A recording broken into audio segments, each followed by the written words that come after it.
It's good to see you. I'm Alfred Perlman. I'm a railroad man, and I'd like to tell you something about our railroad and what we're doing on it. Hear that click of the rails? To a railroader, that's the same music as a hush in the theater to an actor before the footlights come up. The click of the wheels on the rails gets into your blood. People tend to take the railroad pretty much for granted. We in the railroad business probably haven't told the story of the changing conditions in our industry. The railroads have been so much a part of our American history and landscape that most of us don't realize how much they have kept changing.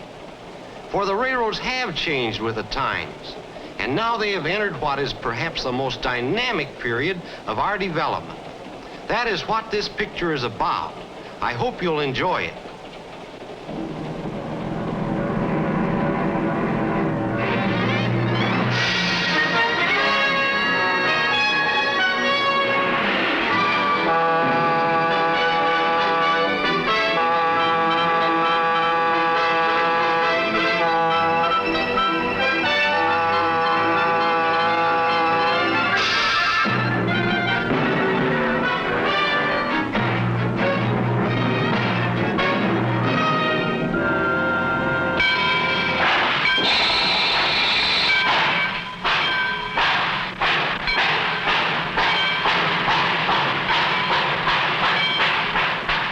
Had a job waiting for it from the beginning.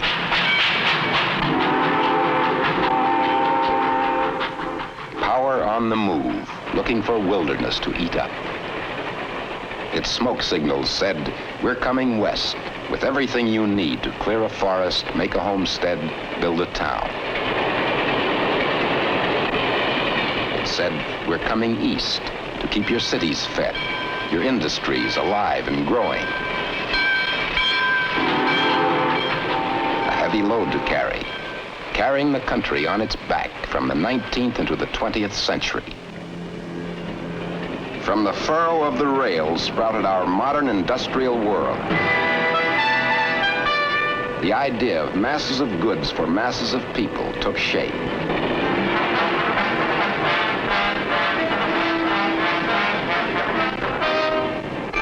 This skyline, its signature. One continuous moving assembly line, and the rail itself, part of that line. The steel needing iron ore and power, the power needing coal and oil. Every part of the line connected to every other part. Mile after mile of industrial power.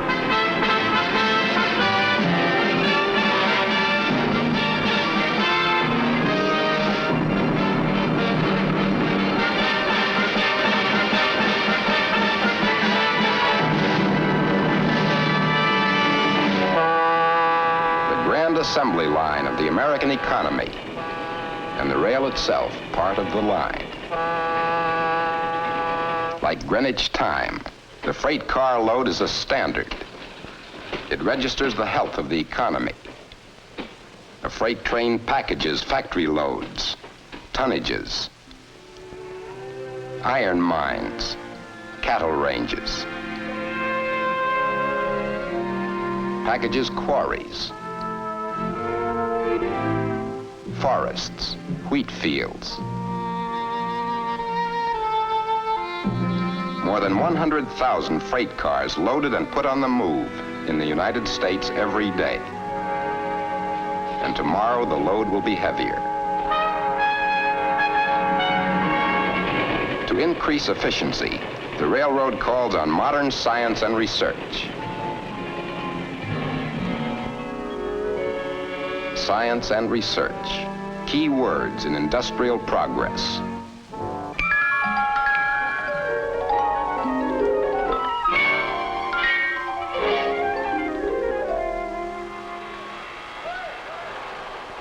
The Central uses 2,000 diesel locomotives. Each engine has 3,000 moving parts. Breakdown means time and money lost. Can't we spot trouble before it starts? Less time in the shop means more time on the road. Science and research, hurrying up the repair job.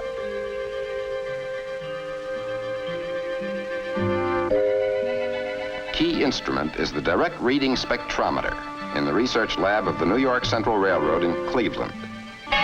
First, burn a sample of the oil, which minutes before was circulating in an engine. Burn it down to an ash. What's in this ash? Minute particles of elements swept into the oil as it lubricated the moving parts of the locomotive. Submicroscopic bits of piston steel, copper bearing, crankshaft. The ash is inserted in the spectrometer. The spectrometer is the detective, revealing wear and tear on these engine parts.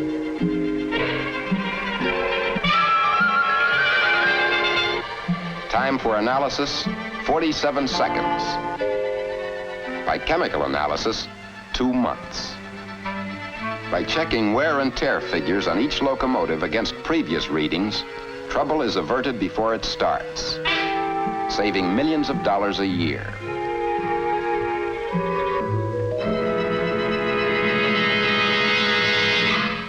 The danger point is spotted.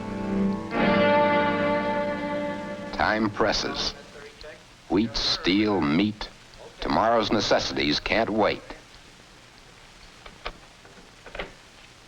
Operator, connect me with Power Control in New York, please. Power Control, this is R.L. Barr in the Spectrometer Lab in the Research Department in Collinwood.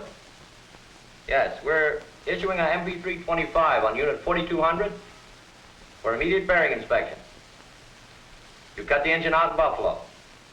Okay, thank you, Mr. Potter. Increase performance, lower the cost. More out of less. A problem for scientists. Now, our diesels use 20 million gallons of high-grade fuel per month.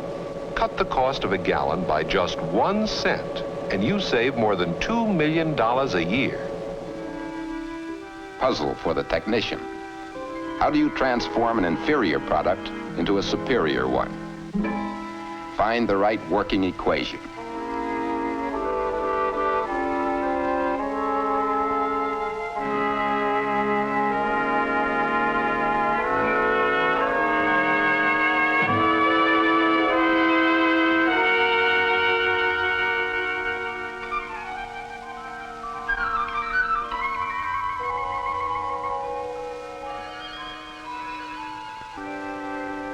They created an additive, which converted a substandard fuel into a high-grade fuel.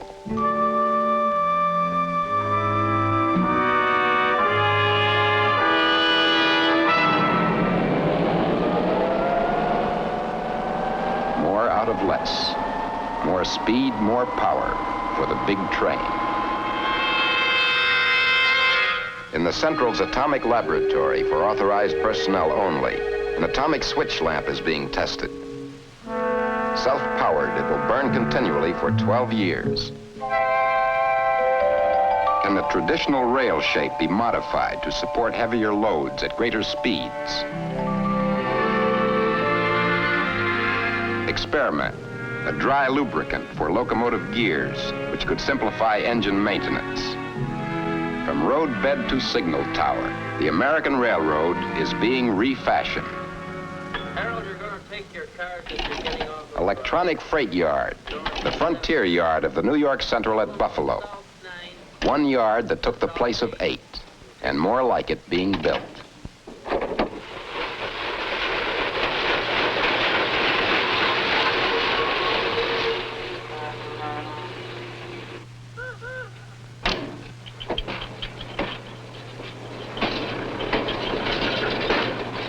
As letters arriving in a central post office are rerouted for new destinations, so arriving trains must be reassembled into new trains in freight yards.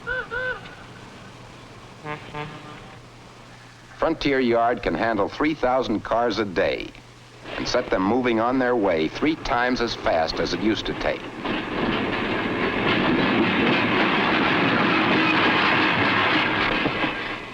As it moves down an incline called the hump, the freight car is taken over by automatic controls. Its weight and speed are instantaneously calculated on a computer, regulating a system of retarders which slow down the cars.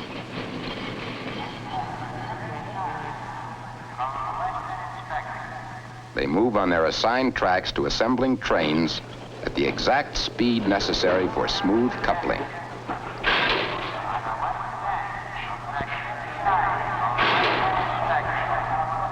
New railroad in the making. Early Bird, nickname for a fleet of New York Central's crack freight trains that speed each day from the Midwest to the East. You are watching the loading of NY4, one of the early birds on the Chicago-New York run. Masses of things for masses of people. Everyday things. Plywood, canned goods, housewares, drugs, paint, newsprint, auto parts, living standard.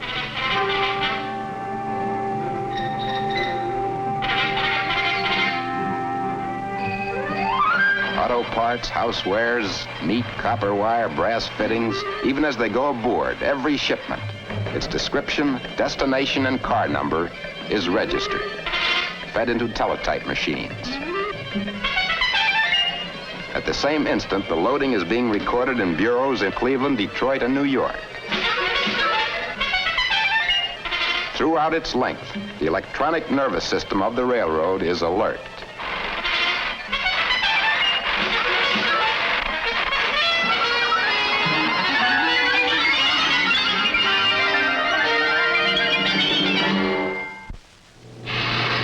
p.m. Blue Island Yard, Chicago. Time to roll.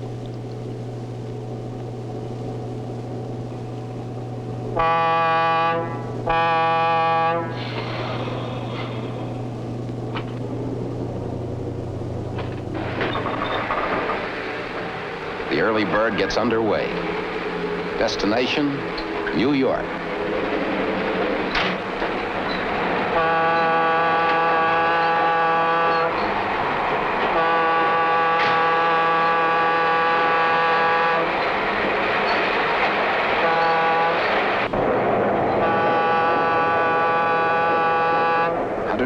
Freight cars behind its diesels.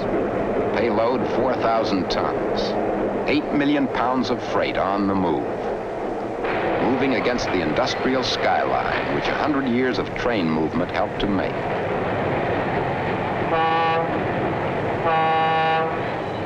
Night across the Midwest, moving eastward.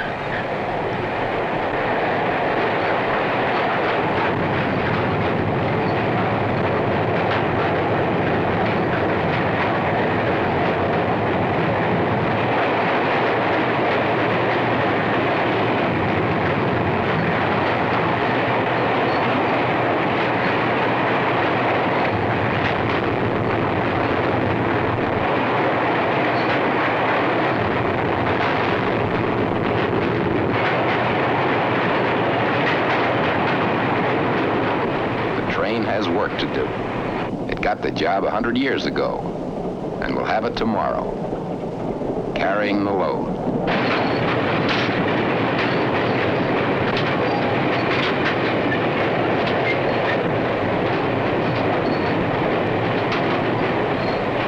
The train has a single statement to make.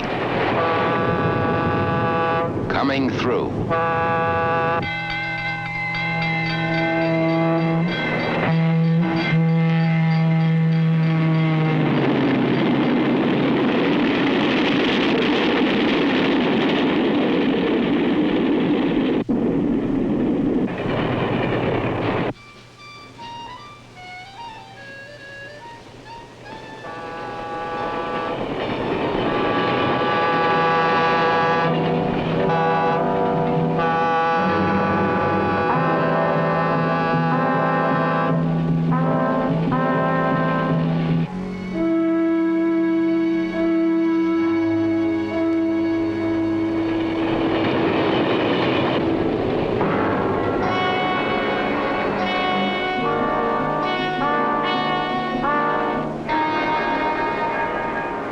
Through an Indiana night into an Ohio morning, carrying the load.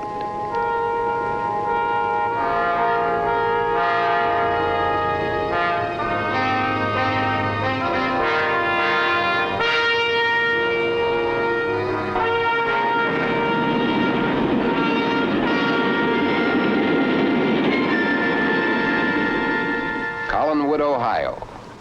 Crew change.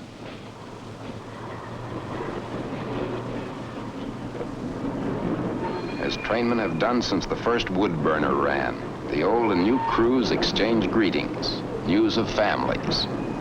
Good weather and clear track. Some things do not change.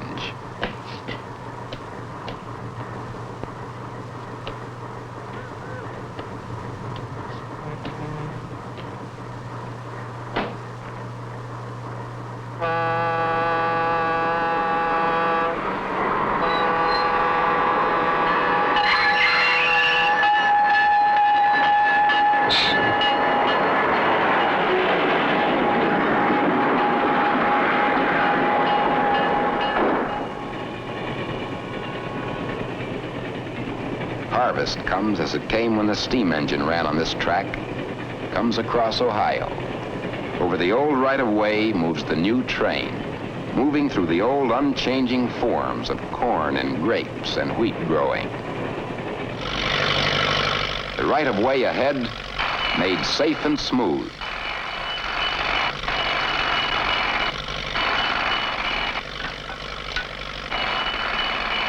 John Henry with new muscles.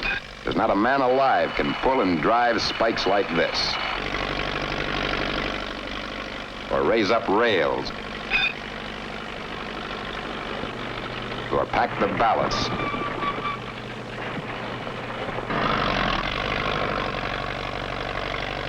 Or pull out old ties and put in new ones like that.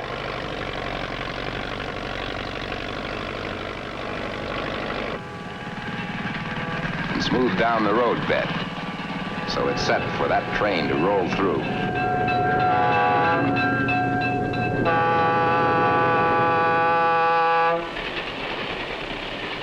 The early bird, moving at 60 miles an hour, shows up on a master control board. On this panel, all train movement on the next 200 miles of road is registered. Remote controls here make 2 tracks do the work of 4. Handle 85 trains a day, which meet and pass in automatic safety. Here we see the early bird following a local freight. Early bird moving east on track 1. Ahead of it and moving east on the same track, the local freight. As the early bird catches up, the dispatcher switches the local freight to track 2.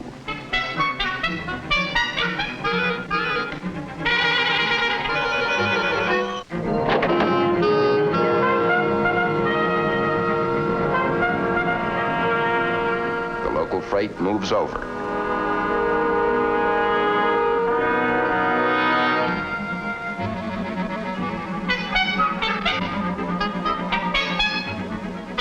The dispatcher lines up track 1. And the early bird sweeps on.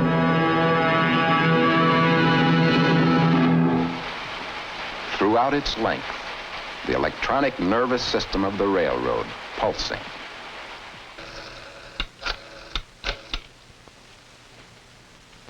Let me have the Freight Service Bureau, please. Service Bureau.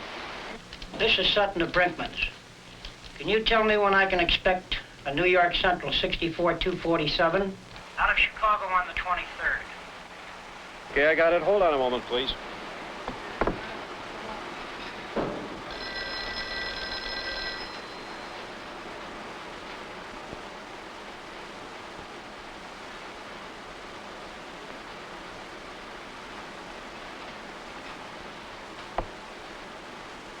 Your car left the Frontier Yard at 1:15 p.m. this afternoon. It's due in New York tomorrow morning at 4 a.m. Very well, thank you. Goodbye.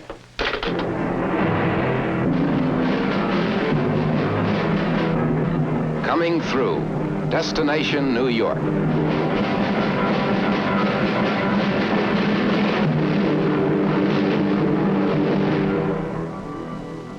Every day it is taken for granted. The morning will arrive on time, delivering sunrise, food, fuel, mail, and the standard of living. And more of the same tomorrow. Every day it is taken for granted that what is needed will be on hand. It is taken for granted that the train will do its job. The country and the cities grow. The train will help deliver the future, as it has done from the beginning.